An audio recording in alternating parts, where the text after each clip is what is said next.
नमस्कार, जय हिंद साथियों। मां शारदा एकेडमी प्लेटफॉर्म पर आप सभी का स्वागत है मित्रों। जैसा कि हम सभी लोग 1000 इंपॉर्टेंट क्वेश्चंस पढ़ रहे थे पिछली क्लास में, और आज की क्लास जो स्टार्ट होगी क्वेश्चन संख्या 506 से होगी। तो हम देखते हैं आज का क्या है। क्वेश्चन नंबर 506 कह रहा, भारत में कितने उच्च न्यायालय हैं साथियों? भारत में जो उच्च न्यायालयों की संख्या है वो 24 है। कितनी है? 24 है। कोई विधेयक धन विधेयक है या नहीं, इसका फैसला कौन करता है मित्रों? कोई भी विधेयक धन विधेयक है या नहीं है, इसका जो फैसला करता है वो कौन करता है साथियों? वो लोकसभा के अध्यक्ष महोदय करते हैं। क्या कोई भी धन विधेयक है या नहीं है, इसका जो फैसला करते हैं वो फैसला कौन करते हैं? वो लोकसभा के अध्यक्ष महोदय करते हैं। अंतिम मुगल सम्राट कौन था मित्रों? अंतिम मुगल सम्राट जो थे वो थे बहादुर शाह जफर द्वितीय। द्वितीय लिखा है, गलत लिखा है। बहादुर शाह जफर द्वितीय कौन थे मित्रों? बहादुर शाह जफर द्वितीय ये कौन थे? ये अंतिम मुगल सम्राट थे। अंतिम मुगल सम्राट की बात की जा रही है। जो अंतिम मुगल सम्राट थे वो बहादुर शाह द्वितीय थे। कौन थे मित्रों?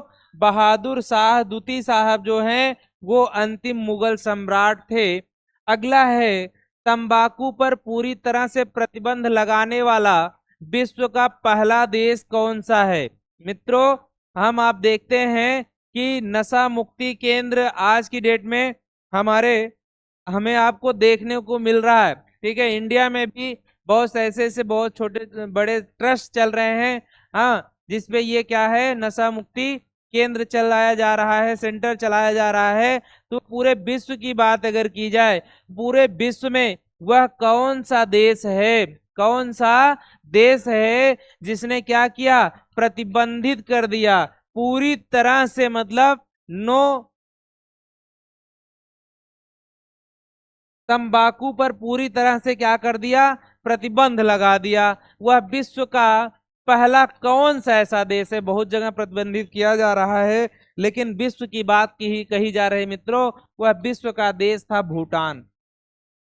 भूटान एक ऐसा देश है जिन्होंने क्या किया मित्रों, किस पे प्रतिबंध लगाया? तंबाकू पर।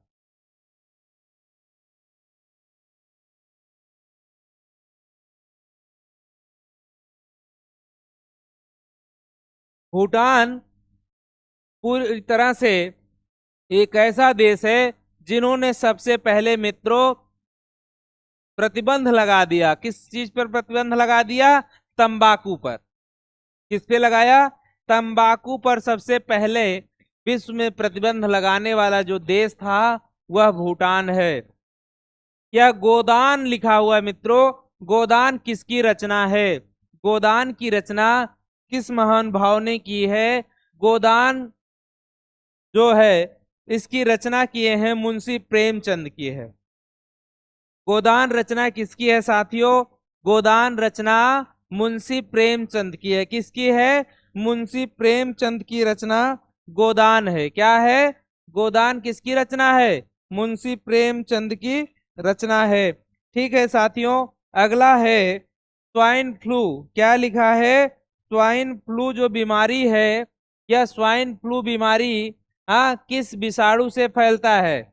मित्रों, जैसा भी आपने देखा था कोविड में वायरस फैला था ना, तो उसी तरह एक समय था जो स्वाइन फ्लू फैल रहा था। स्वाइन फ्लू जो बीमारी है वो वायरस कौन है?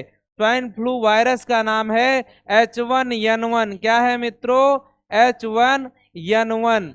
स्वाइन फ्लू जो बीमारी है, इस बीमारी का जो वायरस है उसका नाम क्या है मित्रों? स्वाइन फ्लू बीमारी के वायरस का नाम है H1N1। क्या है मित्रों? H1N1 वायरस है जो उसके माध्यम से स्वाइन फ्लू बीमारी फैलती है। राष्ट्रीय मतदाता दिवस कब मनाया जाता है मित्रों? राष्ट्रीय मतदाता दिवस जो है नेशनल लेवल पे बात की जा रही है राष्ट्रीय मतदाता दिवस 25 जनवरी को। कब मनाया जाता है साथियों? 25 जनवरी को राष्ट्रीय मतदाता दिवस मनाया जाता है। ठीक है, राष्ट्रीय मतदाता दिवस जो मनाया जाता है वो कब मनाया जाता है? राष्ट्रीय मतदाता दिवस 25 जनवरी को। कब साथियों? 25 जनवरी को मनाया जाता है। भारत सरकार का संवैधानिक मुखिया कौन होता है? भारत सरकार का यदि संवैधानिक मुखिया की बात कही जाए तो भारत सरकार का जो संवैधानिक मुखिया होता है मित्रों, वो कौन होता है? भारत सरकार का संवैधानिक मुखिया जो होता है वो राष्ट्रपति महोदय होते हैं। कौन? राष्ट्रपति। संवैधानिक रूप से देखा जाए तो जो भारत सरकार का मुखिया है वो राष्ट्रपति महोदय होते हैं। कौन मित्रों? राष्ट्रपति महोदय। किस संविधान संशोधन द्वारा मौलिक कर्तव्य को संविधान में जोड़ा गया? साथियों, जब मेरा संविधान बन के तैयार हुआ, क्या मौलिक कर्तव्य कह रहा है, क्या मौलिक कर्तव्य संविधान का, मूल संविधान का हिस्सा था क्या? नहीं साथियों, मूल संविधान का हिस्सा नहीं था मौलिक कर्तव्य, बल्कि मौलिक कर्तव्य संविधान में 42वां संशोधन करके जोड़ा गया। 42 नंबर का संविधान संशोधन था, मौलिक कर्तव्य को संविधान में जोड़ा गया है मित्रों। मौलिक कर्तव्य को कब जोड़ा गया संविधान में? मौलिक कर्तव्य किस संशोधन के माध्यम से? 42वां संविधान संशोधन। कौन सा? 42 नंबर का संविधान संशोधन ला करके हमने जो है भारतीय संविधान में मौलिक कर्तव्य को जोड़ा गया। अगला है साथियों, नमक कानून को तोड़ने के लिए, क्या? नमक कानून को तोड़ने के लिए महात्मा गांधी ने कौन सा आंदोलन शुरू किया? साथियों, महात्मा गांधी ने कई आंदोलन प्रारंभ किया था। दांडी यात्रा, सविनय अवज्ञा आंदोलन। तो जो महात्मा गांधी महोदय थे, महात्मा गांधी जी थे, बापू जी, इन्होंने क्या किया? नमक कानून को तोड़ने के लिए एक आंदोलन किया था। नमक कानून को तोड़ने के लिए महात्मा गांधी जी ने कौन सा आंदोलन छेड़ा था मित्रों? कौन सा आंदोलन किया था? वो आंदोलन का नाम था सविनय अवज्ञा आंदोलन। क्या था? सविनय अवज्ञा आंदोलन था। इस सविनय अवज्ञा आंदोलन का संबंध महात्मा गांधी के किस आंदोलन से है मित्रों? नमक कानून को तोड़ने के लिए। किससे संबंधित है? नमक कानून को तोड़ने से संबंधित है।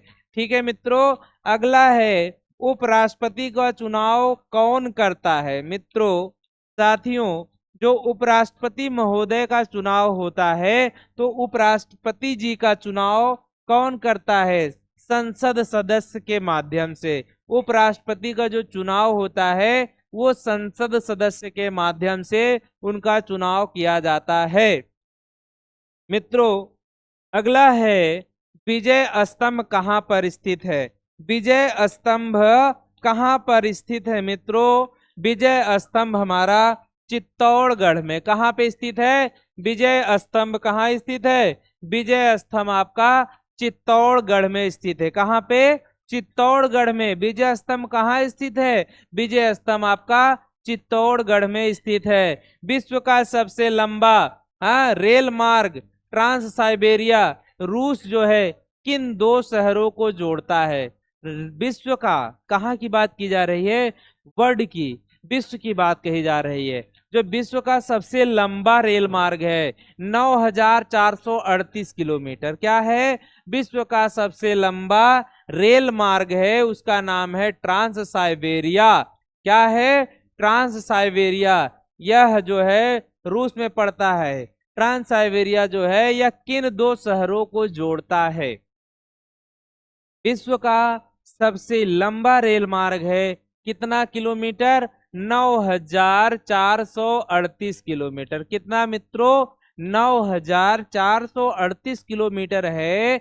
विश्व का क्या है? रेल मार्ग है। वह जो है साइबेरिया रेल मार्ग है, ट्रांस साइबेरिया है, जो रूस में पड़ता है। तो कह रहे यह किन दो शहरों को जोड़ता है? सेंट पीटर्सबर्ग और व्लादिवोस्तोक, क्या है, व्लादिवोस्तोक और सेंट पीटर्सबर्ग, दो ऐसे शहरों को जोड़ता है, सेंट पीटर्सबर्ग एंड व्लादिवोस्तोक को। अमरकंटक किस नदी का उद्गम स्थल है? कौन सी नदी है जो अमरकंटक से निकलती है मित्रों? हाँ, उस नदी का नाम बताइए जो अमरकंटक से निकलती है। अमरकंटक जिसका उद्गम स्थल है मित्रों, अमरकंटक उद्गम स्थल है नर्मदा नदी का। किसका है साथियों? नर्मदा नदी। किसका? अमरकंटक जो है वह कौन सी नदी है? अमरकंटक किस नदी का उद्गम स्थल है? अमरकंटक जो है उद्गम स्थल है नर्मदा नदी। किसका है? नर्मदा नदी। कहां से निकलती है? नर्मदा नदी का जो उद्गम स्थल है उसका नाम क्या है? हाँ, अमरकंटक। क्या है? अमरकंटक। या अमरकंटक से कौन सी नदी का उद्गम स्थल है? अमरकंटक जो है नर्मदा नदी का उद्गम स्थल है। मित्रों अगला है नेक्स्ट हमारा, भारत में क्या कह रहा है? भारत में जिप्सम क्या है? भारत में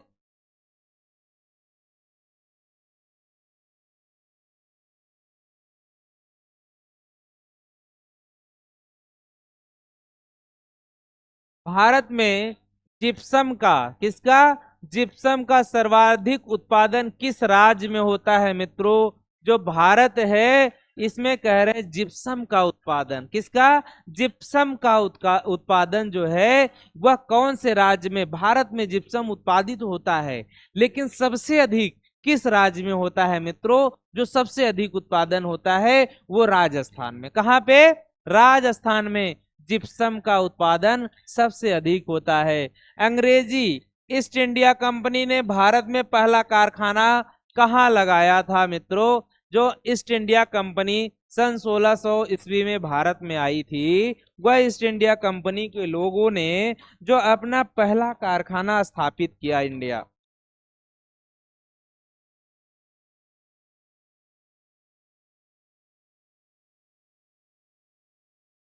क्या है मित्रों?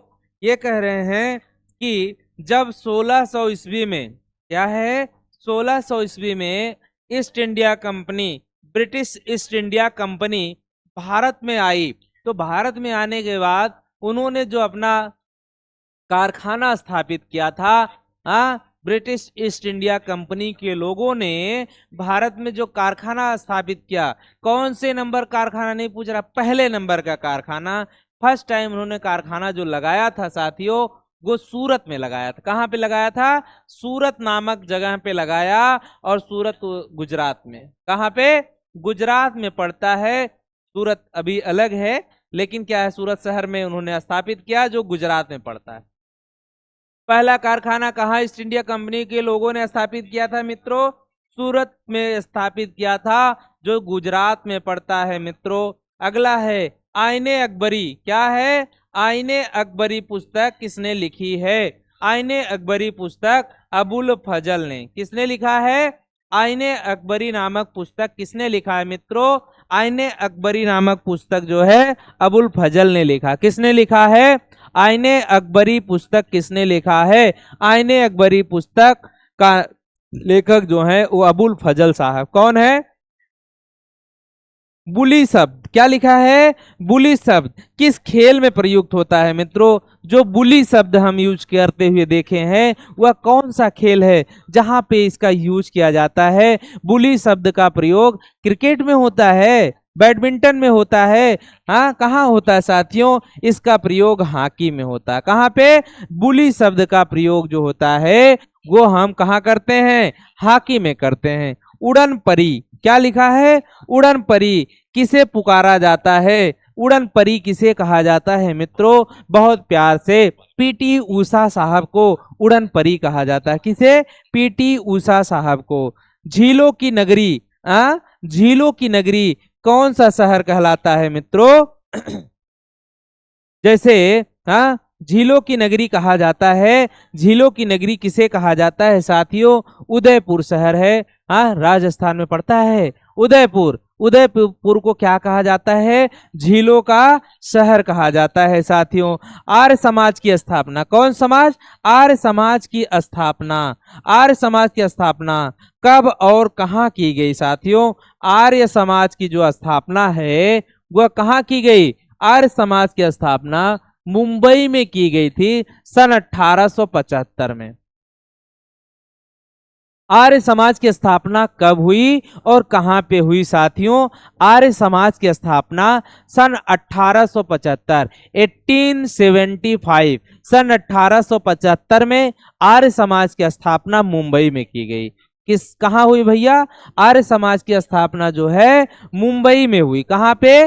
मुंबई में। कौन से सन में मित्रों? सन 1875 में। कब हुई भाइयों? 1875 में आर्य समाज की स्थापना की गई थी, वो भी मुंबई में। कहां पे? मुंबई में। अगला है जो हमारे वेद हैं, हाँ, वेदों में सबसे प्राचीन वेद की बात कर रहे हैं। कितने वेद हैं? 4 वेद हैं। ठीक है, ऋग्वेद, यजुर्वेद, अथर्ववेद, सामवेद। ये जो वेद का नाम हम देख रहे हैं 4 वेद है मित्रों। सबसे प्राचीन वेद जो है उस वेद का नाम पूछा जा रहा है। क्या पूछा जा रहा है? सबसे प्राचीन वेद का नाम। सबसे प्राचीन वेद का नाम है ऋग्वेद। क्या है? ऋग्वेद है मित्रों, जो सबसे प्राचीन वेद है। कौन सा वेद है? ऋग्वेद जो है सबसे प्राचीन वेद है। कौन सा वेद है? ऋग्वेद सबसे प्राचीन वेद है। ठीक है मित्रों, हाँ, वेद कितने हैं? 4 हैं। कौन कौन? ऋग्वेद, यजुर्वेद, सामवेद और अथर्ववेद। सबसे प्राचीन वेद कौन सा है? सबसे प्राचीन वेद ऋग्वेद है। ठीक है, नेक्स्ट है हमारा शिक्षा दिवस। क्या है? शिक्षा दिवस कब मनाया जाता है? 11 नवंबर को। कब मनाया जाता है शिक्षा दिवस मित्रों? शिक्षा दिवस 11 नवंबर को। कब साथियों? शिक्षा दिवस जो है 11 नवंबर को मनाया जाता है। कब मनाया जाता है?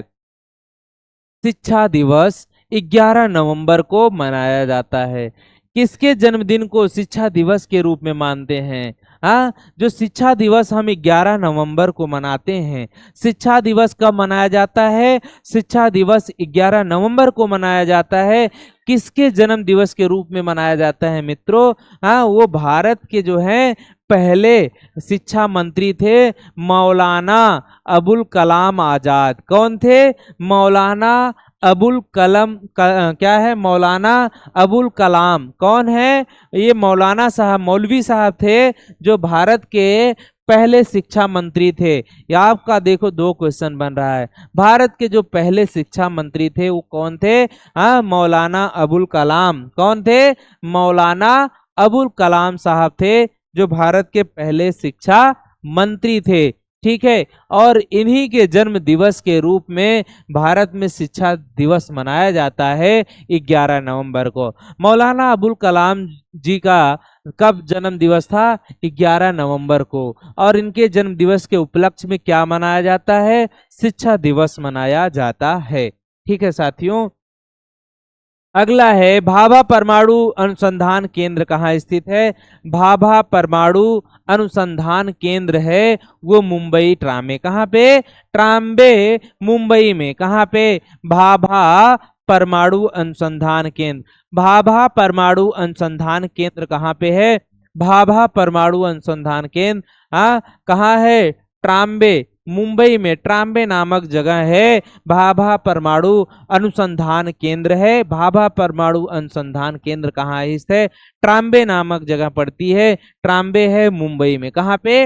मुंबई में। सन 1928 के बारदोली आंदोलन का नेतृत्व किसने किया था मित्रों? हाँ, बारदोली आंदोलन का नेतृत्व करने वाले खालसा पंथ की स्थापना किसने की थी मित्रों? जो खालसा पंथ है इसकी स्थापना किसने की थी? खालसा पंथ की स्थापना, खालसा पंथ की स्थापना किसने की थी मित्रों? खालसा पंथ की स्थापना, हाँ, गुरु गोविंद सिंह ने। गुरु गोविंद सिंह ने खालसा पंथ की स्थापना किसने की थी? खालसा पंथ। कौन सा पंथ? खालसा पंथ है जिसकी स्थापना गुरु गोविंद सिंह ने की थी। मुगल वंश की स्थापना किसने की थी? मुगल वंश की स्थापना बाबर ने की थी। भारत की पहली महिला आईपीएस अधिकारी कौन थी मित्रों? वह किरण बेदी थी, जो भारत की पहली महिला हुई आईपीएस। भारत की पहली महिला आईपीएस किरण बेदी साहब। कथक किस राज्य का शास्त्रीय नृत्य है? कथक जो है आपका अपना उत्तर प्रदेश। कथक कहाँ का राष्ट्रीय लोक नृत्य है? कथक जो है किस राज्य का शास्त्रीय नृत्य है मित्रों? कथक। कथक कहाँ का शास्त्रीय नृत्य है? आपका अपना उत्तर प्रदेश। ठीक है, अगला है टीपू सुल्तान की राजधानी कौन सी थी? टीपू सुल्तान की राजधानी श्रीरंगपट्टनम थी। क्या थी? टीपू सुल्तान की जो राजधानी थी, टीपू सुल्तान की राजधानी श्रीरंगपट्टनम में थी। कहां पे? श्रीरंगपट्टनम। अगला है चाइना मैन शब्द। क्या लिखा है? चाइना मैन शब्द किस खेल में प्रयुक्त होता है? चाइना मैन शब्द का प्रयोग क्रिकेट में होता है। किसमें? चाइना मैन शब्द का प्रयोग कहाँ होता है?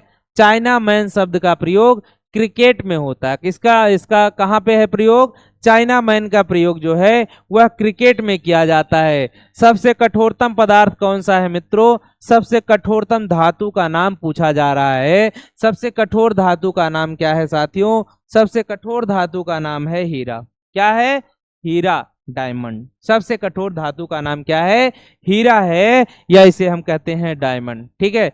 डायनामाइट का आविष्कार किसने किया? डायनामाइट। किसका? डायनामाइट। डायनामाइट का आविष्कार किया था अल्फ्रेड नोबल ने। किसने? डायनामाइट का जो आविष्कार किया था वो अल्फ्रेड नोबेल साहब। कौन है? अल्फ्रेड नोबेल साहब ने डायनामाइट का आविष्कार किया था। बिस्मिल्लाह खान का संबंध किस वाद्ययंत्र से? बिस्मिल्लाह खान साहब जो थे वो शहनाई वादक थे। क्या थे? बिस्मिल्लाह खान। किसकी बात कर रहे हैं मित्रों? बिस्मिल्लाह खान साहब की। बिस्मिल्लाह खान साहब जो थे, बिस्मिल्लाह खान साहब जो थे वो शहनाई वादक थे। ऑस्कर पुरस्कार कौन सा?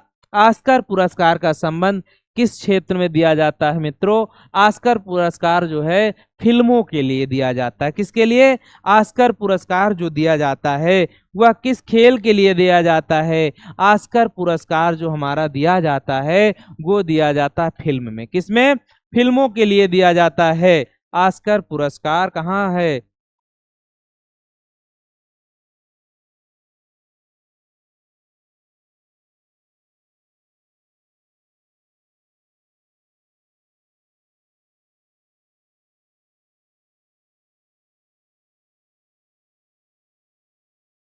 सन 1928 के बारदोली आंदोलन का नेतृत्व किसने किया था?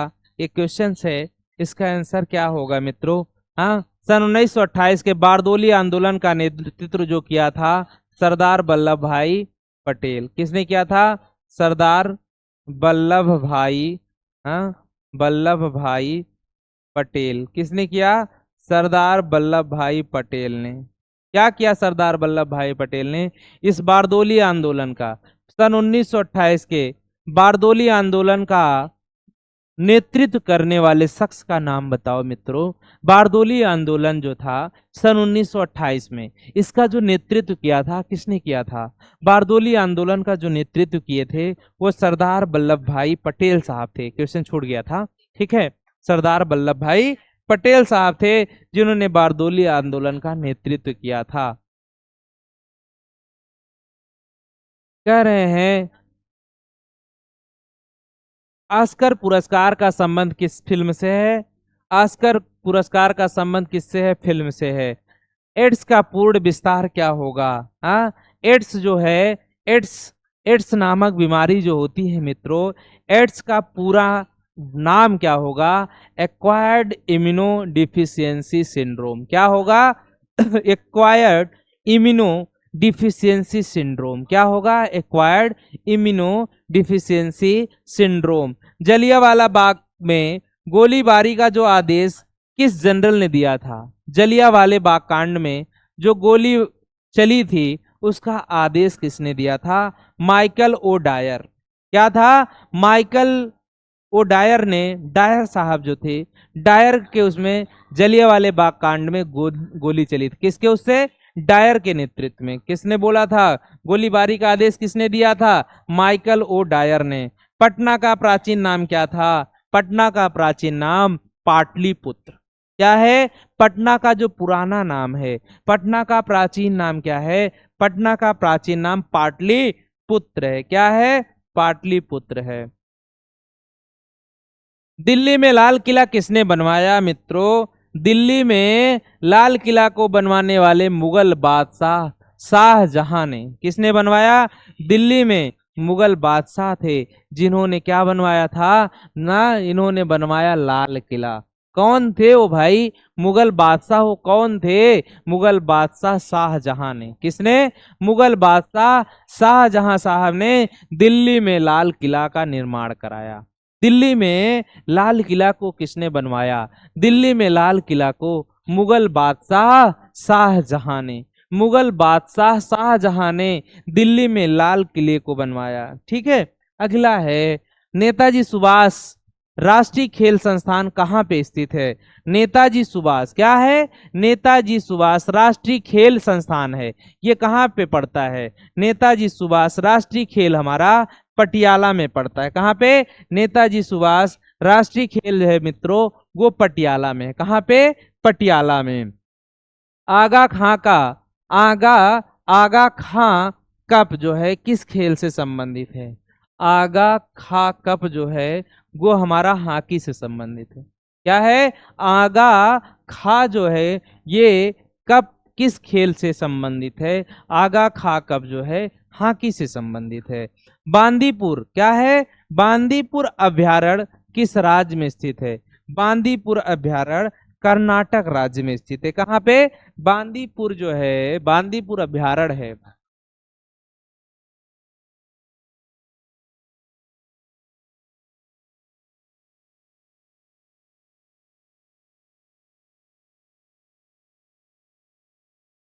मित्रों, बांदीपुर अभ्यारण्य है, ये कहाँ पर स्थित है? बांदीपुर अभ्यारण्य आपका किस राज्य में स्थित है? वह राज्य का नाम कर्नाटक।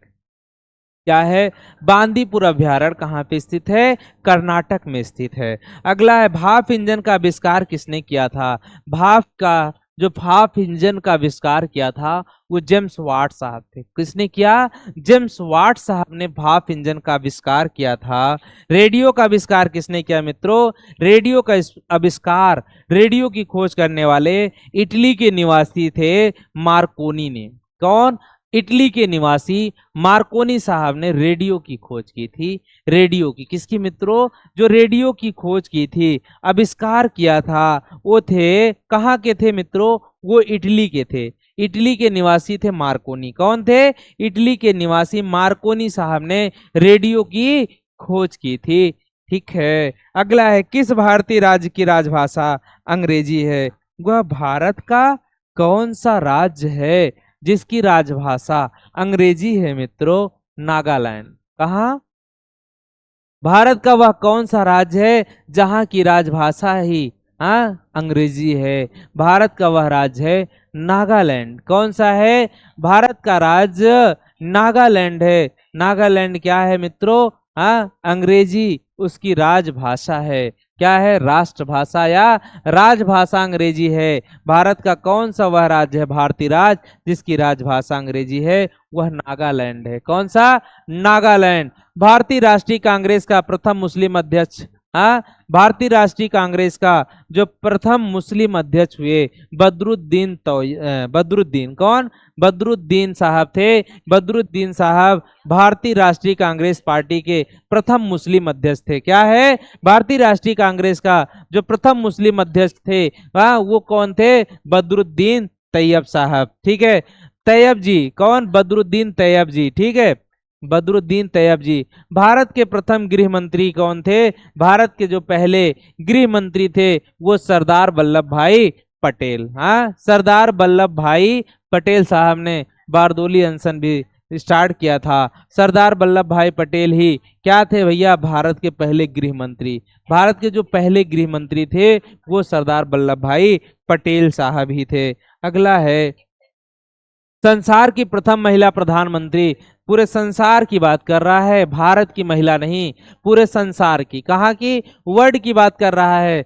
वर्ल्ड में पूरे पहली महिला प्रधानमंत्री जो हुई थी, श्री माओ भंडार नायके, श्री माओ भंडार नायके, श्री माओ भंडार नायके, पूरे विश्व की, किसकी, पूरे विश्व की पहली लेडीज महिला थी, जो क्या हुई, जो पहली लेडी थी जो प्रधानमंत्री बनी, कहाँ की, हाँ, श्री माओ भंडार नायके। कौन है, श्री माओ भंडार नायके, विश्व की, संसार की, किसकी, संसार की प्रथम महिला प्रधानमंत्री। हड़प्पा की सभ्यता जो हम सुनते हैं, किस युग से संबंधित है, हड़प्पा की सभ्यता किस युग से संबंधित है, हड़प्पा की सभ्यता आपकी कांस्य युग से, किससे है, कांस्य युग से संबंधित है। दीन ए इलाही, क्या लिखा है, दीन ए इलाही धर्म किस मुगल शासक ने चलाया था, अकबर ने। किसने चलाया, बहुत पढ़ा लिखा था क्या, नहीं, बहुत कम पढ़ा लिखा शासक था। दीन ए इलाही क्या चलाया, दीन ए इलाही मुगल शासक था, दीन ए इलाही धर्म था, क्या चलाया, दीन ए इलाही धर्म चलाने वाला शासक का नाम था अकबर। उगते और डूबते समय सूर्य लाल प्रतीत क्यों होता है, क्योंकि लाल रंग का प्रकीर्णन सबसे कम होता है। क्या कह रहे हैं, उगते समय और जब सूर्यास्त होता है, हाँ, सूर्य जब अस्त होता है उस समय मित्रों कह रहे हैं कि हमें लाल क्यों दिखाई देता सूर्य, क्या है, सूर्य उसमें लाल इसलिए दिखाई देता है क्योंकि जो लाल रंग है उसका प्रकीर्णन जो है सबसे कम होता है। किसका मित्रों, जो लाल रंग है ना उसका प्रकीर्णन सबसे कम होता है। इंद्रधनुष में कितने रंग होते हैं साथियों, जो इंद्रधनुष है उसमें 7 रंग होते हैं, बैनी आह ना पीनाला, कितने रंग होते हैं, 7 रंग। किसमें, इंद्रधनुष में कितने रंग, 7 प्रकार के रंग होते हैं। भू स्थिर उपग्रह की पृथ्वी से ऊंचाई कितनी होती है, 36,000 किलोमीटर। क्या है, भू स्थिर उपग्रह की ऊंचाई कितनी होती है, भू स्थिर उपग्रह की पृथ्वी से ऊंचाई, कहां से, पृथ्वी से पूछ रहा है, 36,000 किलोमीटर। चेचक के टीके की खोज किसने की थी, अच्छा, जो चेचक बीमारी होती है मित्रों, चेचक बीमारी, हाँ, अभी देखो जब बच्चे पैदा होते हैं तो उनको क्या होता है, बेचारों को हर मंथ में, 2 मंथ में, 6 मंथ में तमाम प्रकार के टीके लगते रहते हैं। तो वो टीके जो होते हैं इनकी बीमारियों से बचने के लिए लगाए जाते हैं। तो पहले क्या होता था, चेचक नामक जो बीमारी थी वो बहुत विकराल रूप धारण कर लेती थी। अगर कहीं निकलती थी, कहीं होता था तो ये चेचक बीमारी गांव गांव साफ कर देती, समझ लो, वहां फैल जाता था।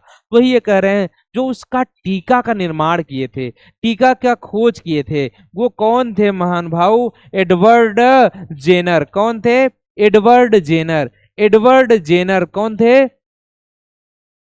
Edward Jenner. एडवर्ड जेनर जो साहब थे, एडवर्ड जेनर, ये एडवर्ड जेनर साहब ही ने खोज की थी।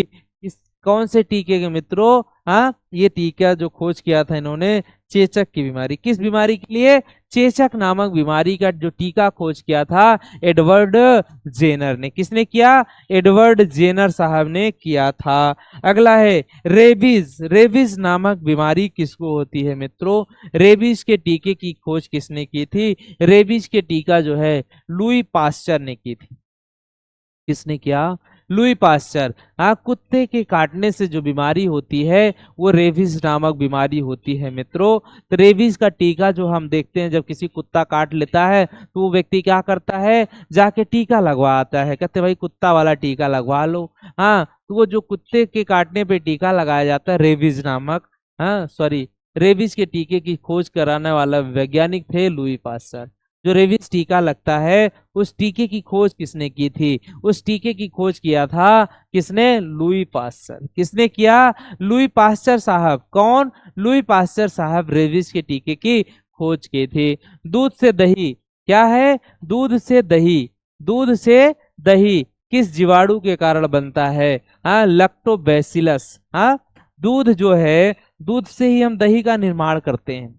दही का निर्माण कैसे करते हैं, दूध से ही बदलते हैं भैया। लेकिन ये दूध से जो दही बनता है वह क्यों बनता है, लैक्टोबैसिलस लैक्टोबैसिलस। हाँ, ये किस कारण, कौन सा जीवाणु के कारण बनता है मित्रों?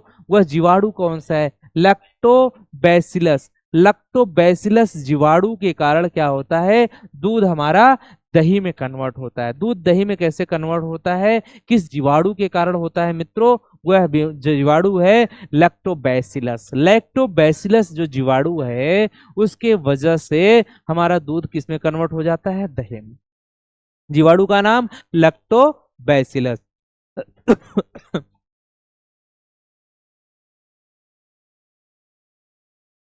अगला है जो पराश्रव्य, क्या है मित्रों? पराश्रव्य तरंग। कह रहा है पराश्रव्य तरंग की आवृत्ति कितनी होती है? जो पराश्रव्य तरंगे होती हैं, कौन सी पराश्रव्य तरंग है, उसकी जो आवृत्ति होती है वह 20,000 से अधिक। पराश्रव्य तरंगों की आवृत्ति फ्रीक्वेंसी जो होती है वो कितना होती है मित्रों?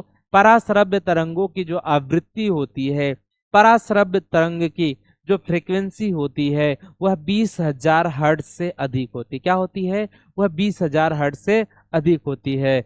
परमाणु बम किस सिद्धांत पर कार्य करता है? परमाणु बम क्या है? परमाणु बम विस्फोट हमने सुना है।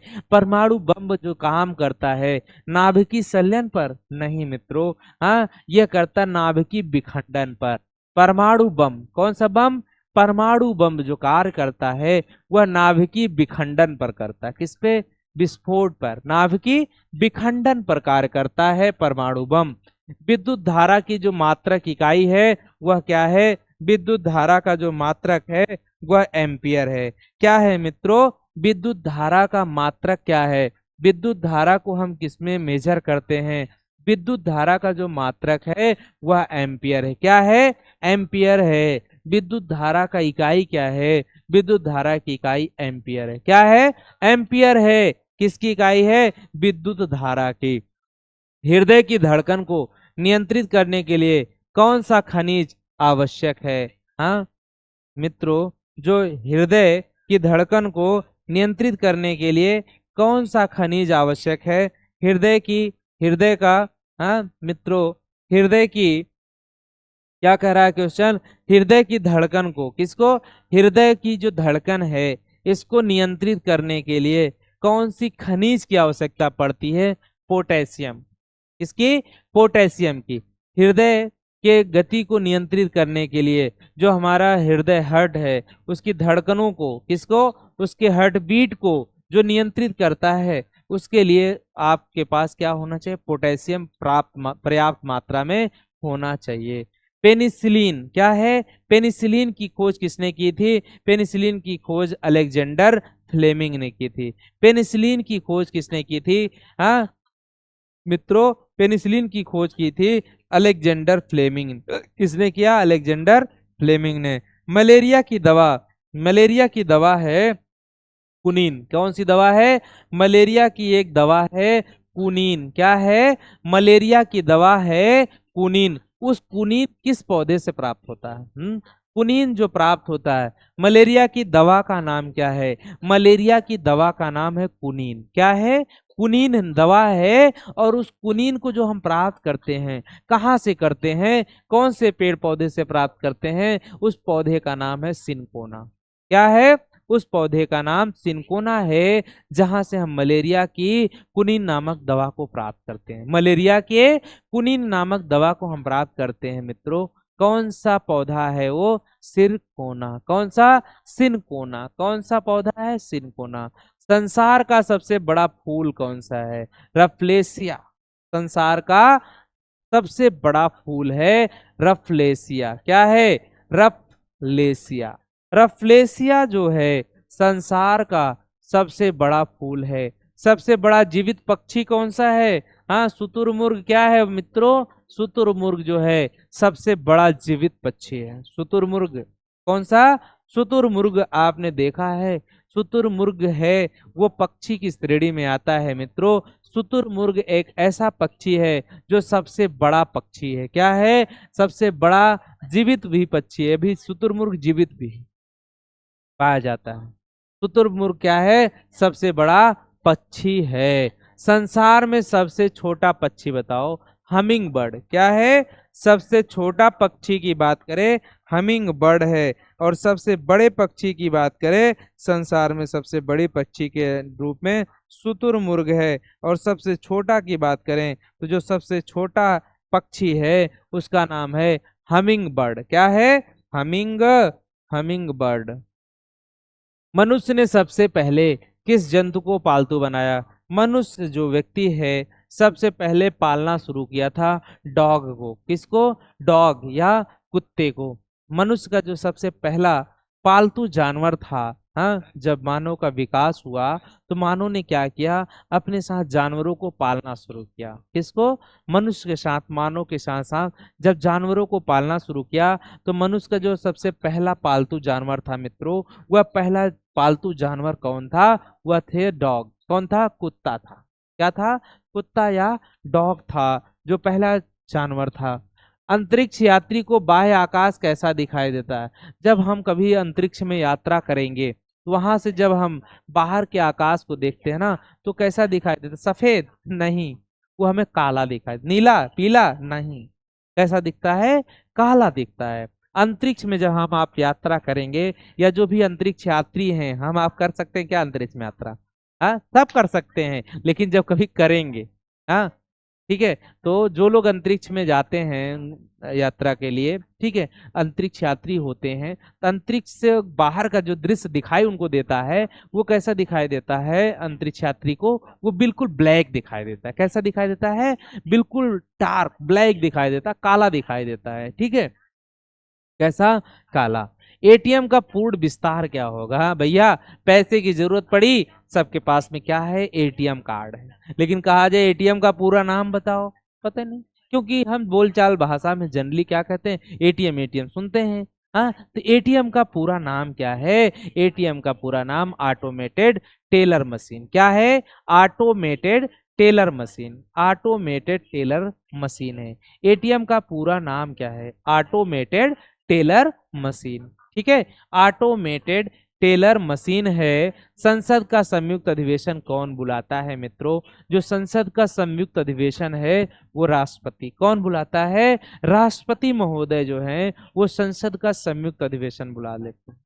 संसद का जो संयुक्त अधिवेशन बुलाने का हकदार है, सब संसद का जो संयुक्त अधिवेशन बुलाते हैं वो कौन है? संसद के संयुक्त अधिवेशन बुलाने वाले वो हैं राष्ट्रपति महोदय। कौन है? राष्ट्रपति जी हैं। एलबीडब्ल्यू क्या हम सुनते हैं? हाँ, एलबीडब्ल्यू खेल, एलबीडब्ल्यू आउट, हाँ, एलबीडब्ल्यू आउट हो गए। ये किस खेल से संबंधित है मित्रों? एलबीडब्ल्यू जब हम देखते हैं क्रिकेट होता रहता है तो अक्सर सुनने होंगे एलबीडब्ल्यू आउट हो गए। कौन सा? एलबीडब्ल्यू आउट हो गए। एलबीडब्ल्यू का मतलब किससे संबंधित खेल से है? कौन से खेल से? एलबीडब्ल्यू हमारा क्रिकेट से। किससे?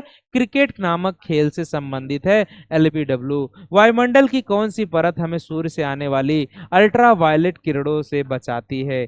हाँ, जो वायुमंडल की कौन सी परत है जो सूर्य से आने वाली, कहाँ से? सूर्य से अल्ट्रा वायलेट किरणें होती हैं जो रिफ्लेक्ट होकर के हमारे ऊपर या धरती पे आती हैं, वो कौन सी परत है जो बचाती है इन किरणों से, इनको रोकती है? ओजोन परत। कौन सी है? ओजोन परत है जो अल्ट्रा वायलेट किरणों को यहाँ से बचाती है हमको। ख्वाजा मोइनुद्दीन चिश्ती की दरगाह कहाँ पे है? ख्वाजा मोइनुद्दीन चिश्ती की जो दरगाह है वो अजमेर में। कहाँ है? ख्वाजा मोइनुद्दीन चिश्ती की दरगाह कहाँ पे है? ख्वाजा मोइनुद्दीन चिश्ती की दरगाह अजमेर। कहाँ पे? ख्वाजा मोइनुद्दीन चिश्ती की जो दरगाह है, ख्वाजा मोइनुद्दीन चिश्ती की दरगाह है, कहाँ पे है मित्रों? अजमेर में। कहाँ पे? ख्वाजा मुइनुद्दीन चिश्ती की दरगाह अजमेर में स्थित है। सम्राट अशोक ने किस युद्ध के बाद बौद्ध धर्म ग्रहण किया था? ये जो सम्राट अशोक साहब थे, इन्होंने कौन सा ऐसा युद्ध किया, उस युद्ध के बाद उन्होंने क्या किया था? बौद्ध धर्म धारण कर लिया था। वह युद्ध का नाम कलिंग का युद्ध था। कौन सा युद्ध था? कलिंग का युद्ध था। बौद्ध धर्म धारण कर लिए थे सम्राट अशोक साहब। सम्राट अशोक साहब जो थे वो कलिंग का युद्ध लड़ने के बाद, कलिंग के युद्ध के बाद उन्होंने बौद्ध धर्म को धारण कर लिया था, बौद्ध धर्म को स्वीकार कर लिया था मित्रों। अगला है हमारा, नेक्स्ट है, भारत का केंद्रीय बैंक कौन सा है? हाँ, भारत का जो सेंट्रल बैंक है, जो भारत का केंद्रीय बैंक है मित्रों, भारत का कौन सा बैंक की बात हो रही है? केंद्रीय बैंक है, सेंट्रल बैंक का बात कर रहे हैं। केंद्रीय बैंक में भारतीय रिजर्व बैंक है। भारत का केंद्रीय बैंक कौन सा है? भारतीय रिजर्व बैंक।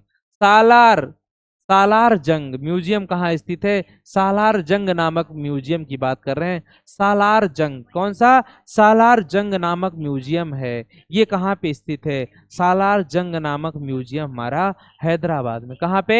हैदराबाद में। भारत में सबसे लंबे समय तक मुख्यमंत्री कौन रहा है? ज्योति बसु, पश्चिम बंगाल के। अभी तक का जो ये टाइम का क्वेश्चन है उसमें इन्हीं का रिकॉर्ड बना था। ज्योति बसु हैं, पश्चिम बंगाल के मुख्यमंत्री हैं जो लंबे समय तक मुख्यमंत्री रहे हैं। संसार की सबसे लंबी नदी कौन सी है मित्रों? हाँ, सबसे लंबी नदी नील नदी है। संसार की बात कर रहा है। किसकी बात कर रहा है? पूरे संसार में। हाँ, पूरे संसार में देखा जाए जो सबसे लंबी नदी है मित्रों, हाँ, लंबी नदी है वो नील नदी है। किस तापमान पर सेल्सियस और फ़ारेनहाइट तापमान बराबर होते हैं? हाँ, -40 डिग्री। किस पे? -40 डिग्री पर फ़ारेनहाइट और डिग्री सेंटीग्रेड का मान जो होता है वह बराबर होता है। कांसा किसकी मिश्र धातु होती है? तांबा और टिन। तांबा और टिन को मिला करके कांसा तैयार किया जाता है। कांसा जो धातु है वो तांबा और टिन को मिलाकर दिलीप, दलीप नहीं है मित्रों, ये दिलीप ट्रॉफी है। क्या है? यह दिलीप ट्रॉफी है। यह जो दिलीप ट्रॉफी है क्या है मित्रों? दिलीप ट्रॉफी संबंध किस खेल से है? क्रिकेट से। हाँ, दिलीप ट्रॉफी जो संबंध है किस खेल से है? दिलीप ट्रॉफी हमारा क्रिकेट से संबंधित है। किससे? क्रिकेट से। एलपीजी का पूरा नाम क्या है? एलपीजी गैस हम देखते हैं मित्रों, एलपीजी का पूरा नाम पूछ रहा है, लिक्विफाइड पेट्रोलियम गैस। क्या है? लिक्विफाइड पेट्रोलियम गैस, एलपीजी या लिक्विफाइड पेट्रोलियम गैस। क्या है एलपीजी का पूरा नाम? Liquefied petroleum gas. अगला है गीता रहस्य। कौन सी? गीता रहस्य एक पुस्तक है।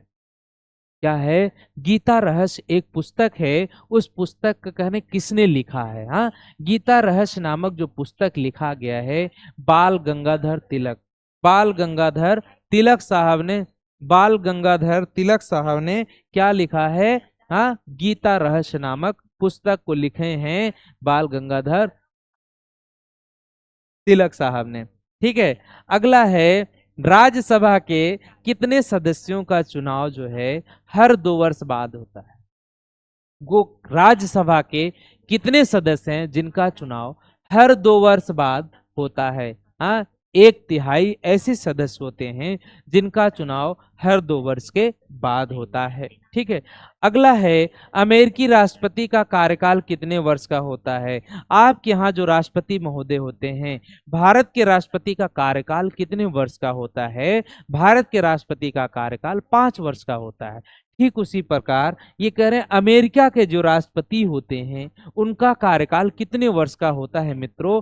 अमेरिका के राष्ट्रपति हैं उनका 4 वर्ष का। कितने का? 4 वर्ष का। किसका? अमेरिका के राष्ट्रपति का कार्यकाल 4 वर्ष का होता है। लेकिन आपके जो भारत के राष्ट्रपति हैं उनका कार्यकाल कितने वर्ष का होता है? उनका कार्यकाल 5 वर्ष का होता है। अगला है अयोध्या किस नदी के किनारे है? भैया बहुत चर्चा में है, बहुत इंपॉर्टेंट है। हाँ, अयोध्या किस नदी के किनारे है मित्रों? अयोध्या जो है सरयू के किनारे। कहाँ पे? सरयू के। जयपुर की स्थापना किसने की थी? आमेर के राजा थे, राजा सवाई जय सिंह थे। राजा सवाई जय सिंह जो थे वो आमेर के राजा सवाई जय सिंह थे जिन्होंने जयपुर शहर की स्थापना की थी। पिंक सिटी कहा जाता है मित्रों। किसे कहा जाता है? जयपुर शहर को पिंक सिटी प्यार से कहा जाता है। जयपुर शहर को बसाया किसने था? राजा जयपुर को बसाने वाले राजा सवाई जय सिंह थे। ये कहाँ के थे? आमेर के थे। आमेर के राजा सवाई जय सिंह साहब ने जयपुर को बसाया था। भारतीय संविधान में पहला संशोधन हुआ था सन 1951 में। भारतीय संविधान में पहली बार अमेंडमेंट लाया गया, संशोधन किया गया। कब किया गया था मित्रों? सन 1951 में। भारतीय संविधान 26 जनवरी 1950 से लागू हुआ, लेकिन भारतीय संविधान में जो हमारा क्या हुआ, भारतीय संविधान में क्या कह रहे हैं, संशोधन किया गया, अमेंडमेंट लाया गया मित्रों। भारतीय संविधान का जो संशोधन पहला नंबर हुआ वह सन 1951 में। कब हुआ? 1951 में। डूरंड कप किस खेल से संबंधित है? डूरंड कप आपका फुटबॉल से संबंधित। किससे? डूरंड कप आपका किस खेल से संबंधित है? डूरंड कप जो है फुटबॉल से संबंधित है। किससे? फुटबॉल से संबंधित है। सन 1907 में शुरू किया गया साहित्य का नोबेल पुरस्कार किसे दिया गया था? कब मित्रों? ये सन 1907 की बात कह रहा। क्या? सन 1907 में एक साहित्य नोबेल पुरस्कार का स्टार्टअप किया गया, साहित्य का नोबेल पुरस्कार दिया गया। वो कह रहे हैं सबसे पहले किसे दिया गया? रुडयार्ड किपलिंग को। किसे दिया गया? रुडयार्ड किपलिंग साहब को साहित्य का नोबेल पुरस्कार दिया गया। किसके शासनकाल में? मोरक्को का यात्री इब्न बतूता। कहाँ का था इब्न बतूता? मोरक्को का।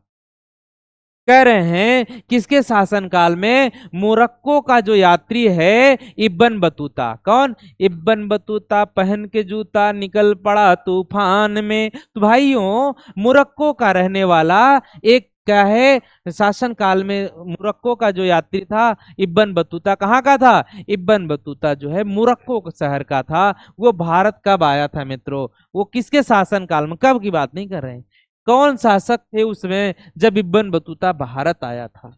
मोरक्को का रहने वाला इब्न बतूता भारत आया था। तो यहाँ का शासक कौन था? यहाँ के शासक मोहम्मद बिन तुगलक थे। भारत के जो कहाँ किसके शासनकाल में भारत आया, भारत में उसमें मोहम्मद बिन तुगलक साहब थे शासक, जब इब्न बतूता मोरक्को का भारत में आया था। भारत के पहले कानून मंत्री कौन थे? डॉक्टर भीमराव अंबेडकर साहब थे। कौन? भारत के जो पहले कानून मंत्री बने, भारत के पहले कानून मंत्री थे डॉक्टर भीमराव अंबेडकर साहब। कौन बने मित्रों? डॉक्टर भीमराव अंबेडकर साहब भारत के पहले कानून मंत्री बने। अगला है अभिज्ञान शाकुंतलम। क्या लिखा है? अभिज्ञान शाकुंतलम के लेखक कौन थे? कालिदास। कौन? अभिज्ञान शाकुंतलम पुस्तक नामक जो लेखक हैं, अभिज्ञान शाकुंतलम के लेखक हैं वो कालिदास। कौन है अभिज्ञान शाकुंतलम के लेखक? कालिदास। श्रमिक दिवस, लेबर डे, क्या है? श्रमिक दिवस क्या है मित्रों? श्रमिक दिवस या लेबर डे जो मनाया जाता है, कब मनाया जाता है? 1 मई को आने वाला है। ठीक है, 1 मई को लेबर दिवस या श्रमिक दिवस मनाया जाता है। ओडिसी, क्या लिखा है? ओडिसी किस राज्य का शास्त्रीय नृत्य है? ओडिसी मतलब उड़ीसा। ओडिसी, ओडिसी से उड़ीसा। उड़ीसा का राष्ट्रीय क्या है? उड़ीसा का शास्त्रीय नृत्य है ओडिसी। भाखड़ा बांध किस नदी पर बनाया गया है मित्रों? जो भाखड़ा बांध है, कौन सा बांध है? भाखड़ा नामक बांध। वह कौन सी नदी पर बनाया गया है?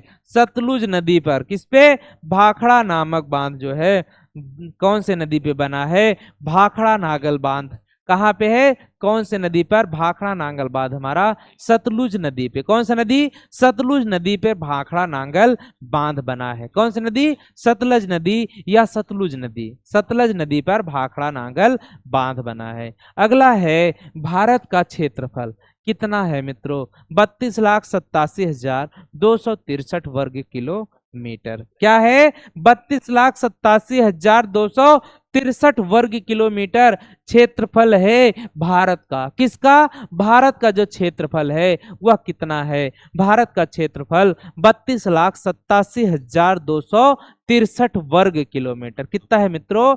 32,87,263 वर्ग किलोमीटर में है। ठीक है, अगला है हमारा अमेरिका ने जापान के हिरोशिमा पर परमाणु बम कब गिराया था? किसने गिराया था मित्रों? जापान ने अमेरिका सॉरी, अमेरिका ने क्या किया, अमेरिका वालों ने जापान पर, जापान का एक हिरोशिमा नामक जगह थी जहां पे परमाणु बम गिराया। परमाणु बम किस सिद्धांत पर कार्य करता है मित्रों, नाभिकीय विखंडन पर। क्या करता है, नाभिकीय विखंडन पर परमाणु बम काम करता है। तो कह रहे हैं जो अमेरिका वाले थे वो जापान पर गिराए थे क्या, परमाणु बम। कब गिराए, 6 अगस्त 1945। 6 अगस्त सन 1945 की बात है मित्रों। 6 अगस्त सन 1945 में अमेरिका वालों ने जापान में हिरोशिमा नामक जगह पर परमाणु बम को गिराया। कब गिराया, 6 अगस्त 1945। बहुत नुकसान हुआ था मित्रों, 6 अगस्त सन 1945 में गिराया था। कब, 6 अगस्त 1945 में अमेरिका वालों ने जापान के हिरोशिमा नामक जगह पर परमाणु बम को गिराया था। राष्ट्रपति चुनाव में कौन वोट डालता है, राष्ट्रपति को कौन चुनाव में कौन वोट करता है, आज संसद के लोग करते हैं। संसद तथा राज्य विधानसभाओं के चुने हुए सदस्य करते हैं। कौन, संसद करते हैं। कौन करता है, संसद करते हैं। और उनके साथ राज्यसभा के विधानसभा में चुने हुए सदस्य, राज्यसभाओं के विधानसभाओं में जो चुने हुए सदस्य हैं वो करते हैं। और संसद लोग करते हैं। किसको चुनाव करते हैं भैया, किसको वोट करते हैं, राष्ट्रपति महोदय के लिए। हरियाणा के पहले राज्यपाल धर्मवीर, कौन, हरियाणा का पहला राज्यपाल जो थे धर्मवीर साहब थे। ठीक है, उत्तरी ध्रुव को दक्षिण ध्रुव से मिलाने वाली काल्पनिक रेखा क्या कहलाती है, देशांतर रेखा। क्या मित्रों, जो उत्तरी ध्रुव, नॉर्थ साउथ, जो उत्तरी ध्रुव और दक्षिणी ध्रुव को मिलाने वाली काल्पनिक रेखा है जो है वह है राम है, देशांतर रेखा। कौन सी, देशांतर रेखा है जो उत्तरी ध्रुव और दक्षिणी ध्रुव को मिलाती है। उत्तरी ध्रुव और दक्षिणी ध्रुव, नॉर्थ और साउथ, उत्तरी ध्रुव और दक्षिणी ध्रुव को, क्या मित्रों, उत्तरी ध्रुव और दक्षिणी ध्रुव को मिलाने वाली, जैसे ये है, इसको मिलाने वाली जो काल्पनिक रेखाएं हैं, इस काल्पनिक रेखाओं को कौन सी रेखा कहते हैं, इन काल्पनिक रेखाओं को हम क्या कहते हैं, देशांतर रेखा। इनको क्या कहते हैं, देशांतर रेखा। क्या कहते हैं मित्रों, इनको देशांतर रेखा कहा जाता है। अगला है, महात्मा गांधी की हत्या कब और किसने की थी मित्रों, महात्मा गांधी की हत्या 30 जनवरी सन 1948 को नाथूराम गोडसे द्वारा की थी। कब, 30 जनवरी सन 1948 को, 30 जनवरी सन 1948 को महात्मा गांधी की हत्या कर दी जाती है। महात्मा गांधी की हत्या किसने की थी मित्रों, नाथूराम गोडसे ने किया था। किसने किया था, नाथूराम गोडसे ने महात्मा गांधी की हत्या कर दी थी। कब किया था मित्रों, उन्होंने किया था 30 जनवरी 1948। कब, 30 जनवरी सन 1948 को महात्मा गांधी की हत्या की जाती। कब, 30 जनवरी 1948 को। 30 जनवरी सन 1948 को किसने किया था, नाथूराम गोडसे ने किया था। भारत में कौन सा अनाज सबसे ज्यादा खाया जाता है, भारत में जो सबसे ज्यादा अनाज खाया जाता है उस अनाज का नाम है चावल। कौन सा है, चावल अनाज है जो भारत में सबसे अधिक मात्रा में खाया जाता है। भारत में सबसे अधिक मात्रा में खाया जाने वाले अनाज का नाम है चावल। मित्रों, आज की क्लास यहीं तक। धन्यवाद। हम अपने मिशन की तरफ बढ़ते हुए नजर आ रहे हैं। अब हम लगता है 50% के ऊपर कवर कर चुके हैं। 1000 क्वेश्चंस जो हम लेके आए हैं बहुत ही इंपॉर्टेंट है हमारे हर एक वनडे एग्जाम के लिए, हर एक एग्जाम के लिए इंपॉर्टेंट है। मैं उम्मीद करता हूँ, आशा करता हूँ आप सभी लोग बहुत अच्छे से एक एक क्वेश्चंस को, एक एक वीडियो को वॉच करेंगे, लाइक करेंगे, सब्सक्राइब करेंगे और शेयर करेंगे। मित्रों धन्यवाद। फिर मिलते हैं हम सभी लोग नेक्स्ट क्लास में।